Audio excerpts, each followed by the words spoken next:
ഈ വീഡിയോ പ്രണയിക്കുന്നവർക്കുള്ളതാണ്, പ്രണയിച്ചു കൊണ്ടേയിരിക്കുന്നവർക്കുള്ളതാണ്. പ്രണയത്തിലെ സ്വാഭാവികമായിട്ട് നമുക്കറിയാം, അതിന്റെ ആദ്യഘട്ടം എന്ന് പറയുന്നത് വളരെ കളർഫുൾ ആയിരിക്കും. അൺകണ്ടീഷണൽ ആയിട്ടുള്ള സപ്പോർട്ട്, ഓവർ കെയറിങ്, എന്തിനും ഏതിനും ഉള്ള ഒരു അണ്ടർസ്റ്റാൻഡിങ്ങും വിട്ടുവീഴ്ച ഒക്കെ ഉണ്ടാവും. പക്ഷേ ഇതിന്റെ ഒരു മിഡിൽ സ്റ്റേജിൽ എത്തുമ്പോഴത്തേക്ക് ഗതി അങ്ങ് മാറി തുടങ്ങും. വളരെ സ്നേഹത്തോടെ സന്തോഷത്തോടെ വിളിച്ചു തുടങ്ങുന്ന ലവേഴ്സ് പലപ്പോഴും അവരുടെ സംഭാഷണങ്ങൾ അവസാനിപ്പിക്കുന്നത് അടിയിലാണ്. ഇനി അത് ചിലപ്പോൾ രാത്രി വരെ നീണ്ടാലും തർക്കം തീരുകയില്ല. എപ്പോഴും അടി കൂടിക്കൊണ്ടിരിക്കുമ്പം രണ്ടുപേരുടെ ഉള്ളിൽ ഒരു വിങ്ങല്, ഒരു ഹെവിനെസ് ഉണ്ടാവും. എവിടെയാണ് എന്താണ് സംഭവിക്കുന്നതെന്ന് ഒരിക്കലും മനസ്സിലാവില്ല. ഇത് പക്ക ടോക്സിക് ആയിട്ടുള്ള പ്രണയത്തെ കുറിച്ചല്ല പറയുന്നത് കേട്ടോ. മിക്ക പ്രണയങ്ങളിലെയും അവസ്ഥ ഇതാണ്.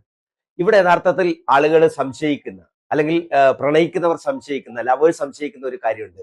ഇത് തുടർന്ന് കൊണ്ടുപോകണോ അല്ല വിട്ടു പോകണോ എന്നുള്ള. മിക്ക കാമുകന്മാരും അത് ജീവിതത്തിലോട്ട് കൊണ്ടുപോകണം, കല്യാണത്തിലോട്ട് പോകണം എന്ന് ആഗ്രഹിക്കുന്നവരാ. അങ്ങനെയുള്ളവർക്ക് ഈ സംശയം വല്ലാണ്ട് കൂടുകയും ചെയ്യും. അപ്പൊ എന്താ ചെയ്യുക? ആരോടെങ്കിലും ഒക്കെ ചോദിക്കും.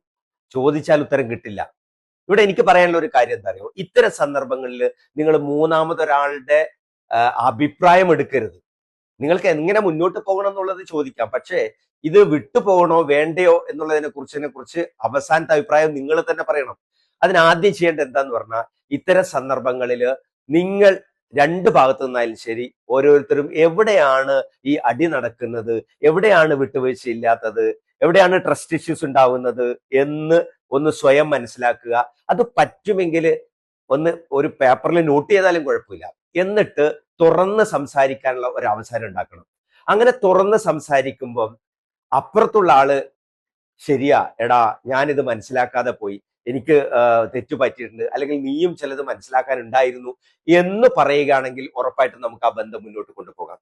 അതല്ല, നീ പറയുന്നൊന്നും എനിക്ക് കേൾക്കണ്ട, നീ ഇങ്ങനെ ഓരോന്ന് പറയും, വീണ്ടും അടിയാവും, ഇതൊന്നും മുന്നോട്ട് പോവില്ല എന്ന് അവിശ്വാസം പ്രകടിപ്പിക്കുകയാണെങ്കിൽ തീർച്ചയായിട്ടും ആ ബന്ധം അവിടെ വെച്ച് നിർത്തുന്നതായിരിക്കും നല്ലത്.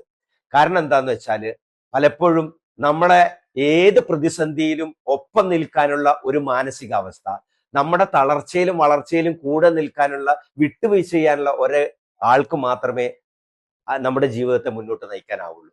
അതല്ലാതെ കുറ്റപ്പെടുത്തലുകളോ ദേഷ്യപ്പെടലുകളോ കൊണ്ട് അവരതിനെ ഓവർകം ചെയ്യാൻ ശ്രമിക്കുന്നെങ്കിൽ അത്തരം ആളുകളായിട്ട് ഒരിക്കൽ പോലും ഒരു പ്രണയവും മുന്നോട്ട് പോവില്ല. അത് ജീവിതത്തിലോട്ട് പോയാൽ വലിയ തകർച്ച ഉണ്ടാവുകയും ചെയ്യും.